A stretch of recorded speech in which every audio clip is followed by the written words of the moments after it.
Chapter 22. Property Laws. If a man steals an ox or a sheep and kills it or sells it, he shall pay 5 oxen for an ox and 4 sheep for a sheep. If the thief is found breaking in and is struck so that he dies, there shall be no guilt of bloodshed for him.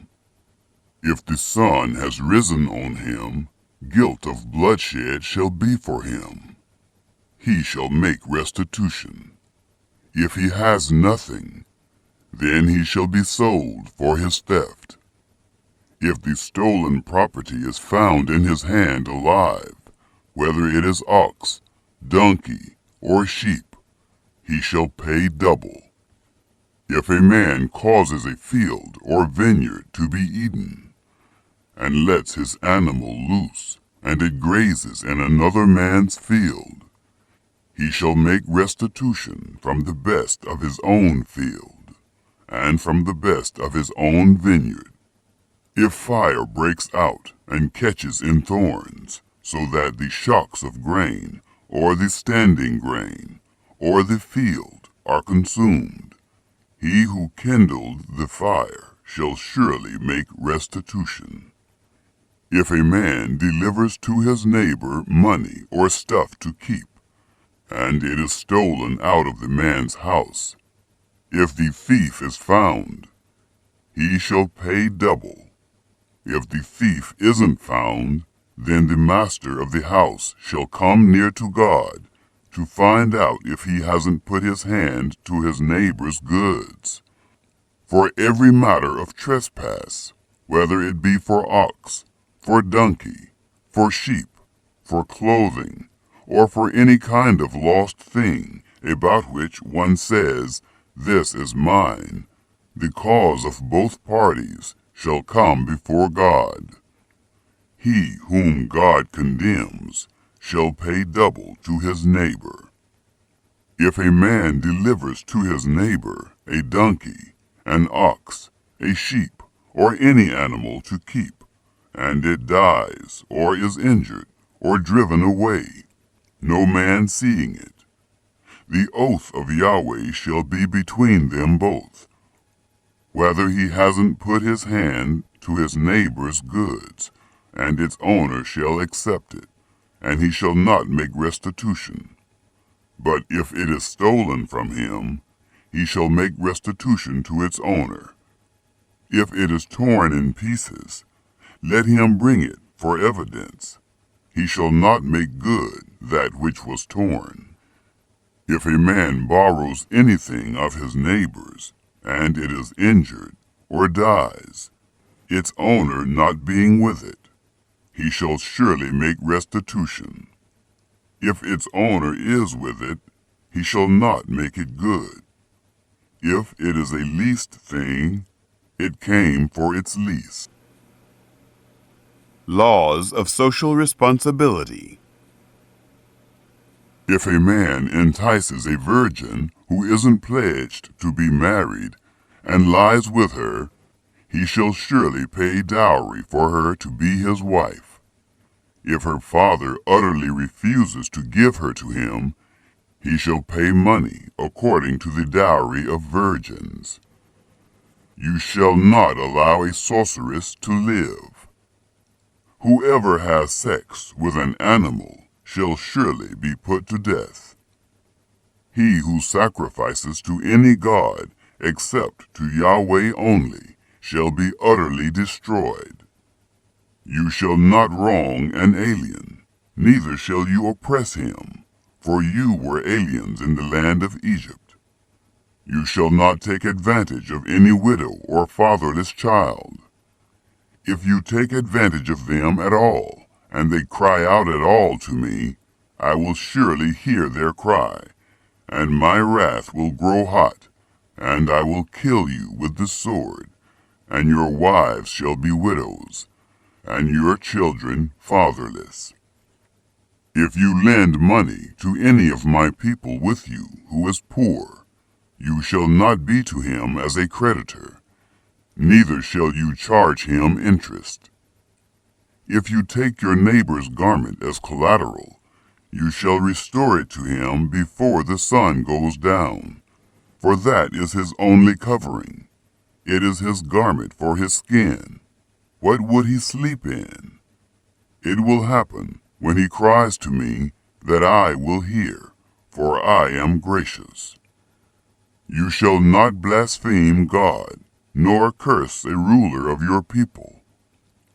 You shall not delay to offer from your harvest, and from the outflow of your presses. You shall give the firstborn of your sons to me. You shall do likewise with your cattle, and with your sheep. 7 days it shall be with its mother, then on the 8th day you shall give it to me. You shall be holy men to me. Therefore you shall not eat any flesh that is torn by animals in the field. You shall cast it to the dog. Chapter 23. Justice and Mercy.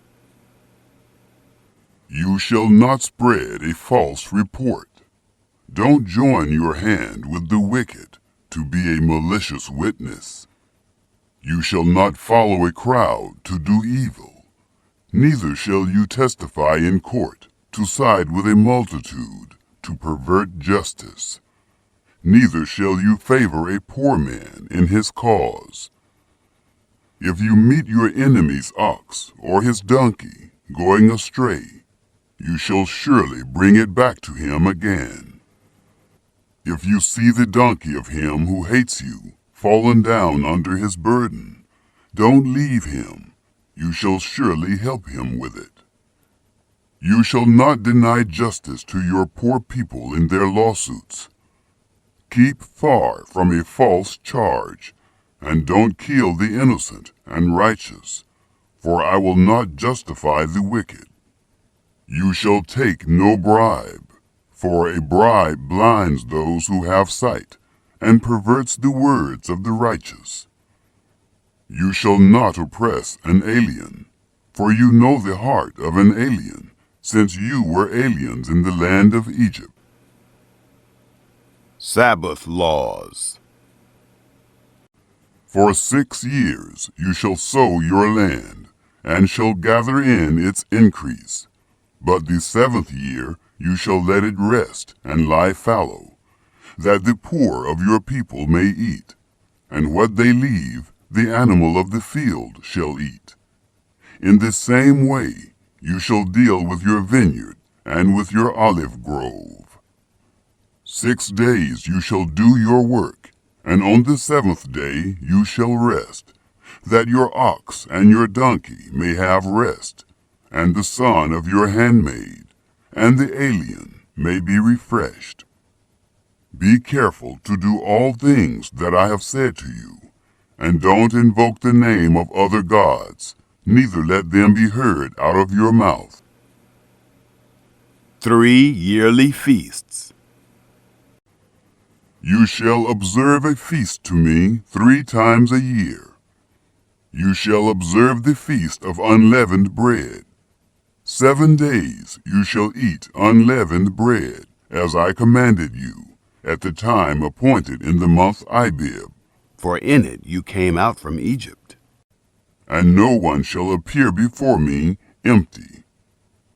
And the feast of harvest, the first fruits of your labors, which you sow in the field, and the feast of harvest at the end of the year, when you gather in your labors out of the field. 3 times in the year all your males shall appear before the Lord Yahweh. You shall not offer the blood of my sacrifice with leavened bread, neither shall the fat of my feast remain all night until the morning. The first of the first fruits of your ground you shall bring into the house of Yahweh your God. You shall not boil a young goat in its mother's milk. God's angel to lead. Behold, I send an angel before you, to keep you by the way, and to bring you into the place which I have prepared. Pay attention to him, and listen to his voice. Don't provoke him, for he will not pardon your disobedience, for my name is in him. But if you indeed listen to his voice, and do all that I speak, then I will be an enemy to your enemies, and an adversary to your adversaries. For my angel shall go before you, and bring you in to the Amorite, the Hittite, the Perizzite, the Canaanite, the Hivite, and the Jebusite, and I will cut them off. You shall not bow down to their gods, nor serve them, nor follow their practices, but you shall utterly overthrow them, and demolish their pillars. You shall serve Yahweh your God, and he will bless your bread and your water, and I will take sickness away from your midst.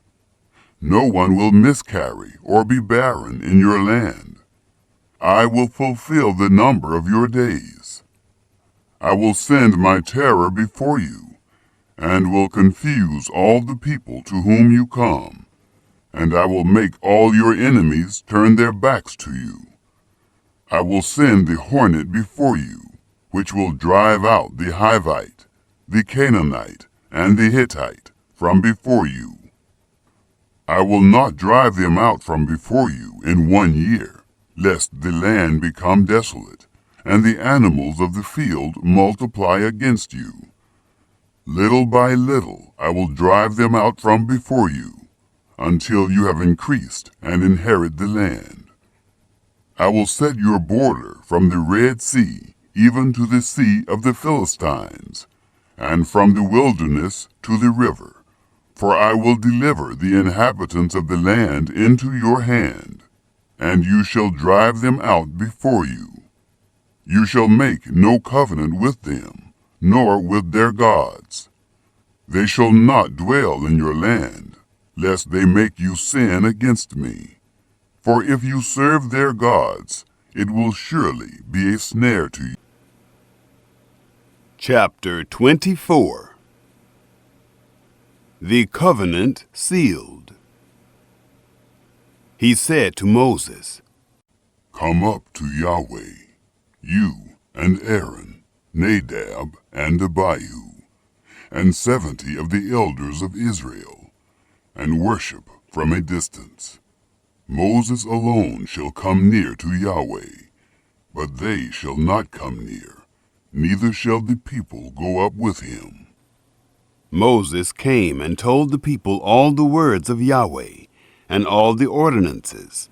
And all the people answered with one voice, and said, All the words which Yahweh has spoken will we do. Moses wrote all the words of Yahweh, and rose up early in the morning, and built an altar under the mountain, and 12 pillars for the 12 tribes of Israel. He sent young men of the children of Israel, who offered burnt offerings, and sacrificed peace offerings of cattle to Yahweh. Moses took half of the blood and put it in basins, and half of the blood he sprinkled on the altar. He took the book of the covenant and read it in the hearing of the people, and they said, All that Yahweh has spoken will we do, and be obedient. Moses took the blood and sprinkled it on the people, and said, Look, this is the blood of the covenant, which Yahweh has made with you, concerning all these words. Then Moses, Aaron, Nadab, Abihu, and 70 of the elders of Israel went up. They saw the God of Israel. Under his feet was like a paved work of sapphire stone, like the skies for clearness. He didn't lay his hand on the nobles of the children of Israel. They saw God, and ate and drank.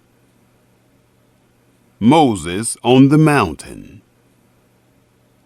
Yahweh said to Moses, Come up to me on the mountain, and stay here, and I will give you the tables of stone with the law and the commands that I have written, that you may teach them. Moses rose up with Joshua, his servant, and Moses went up onto God's mountain. He said to the elders, "Wait here for us until we come again to you. Behold, Aaron and Hur are with you. Whoever is involved in a dispute can go to them." Moses went up on the mountain, and the cloud covered the mountain. The glory of Yahweh settled on Mount Sinai, and the cloud covered it 6 days. The seventh day he called to Moses out of the midst of the cloud. The appearance of the glory of Yahweh was like devouring fire on the top of the mountain in the eyes of the children of Israel. Moses entered into the midst of the cloud and went up on the mountain. And Moses was on the mountain 40 days and 40 nights.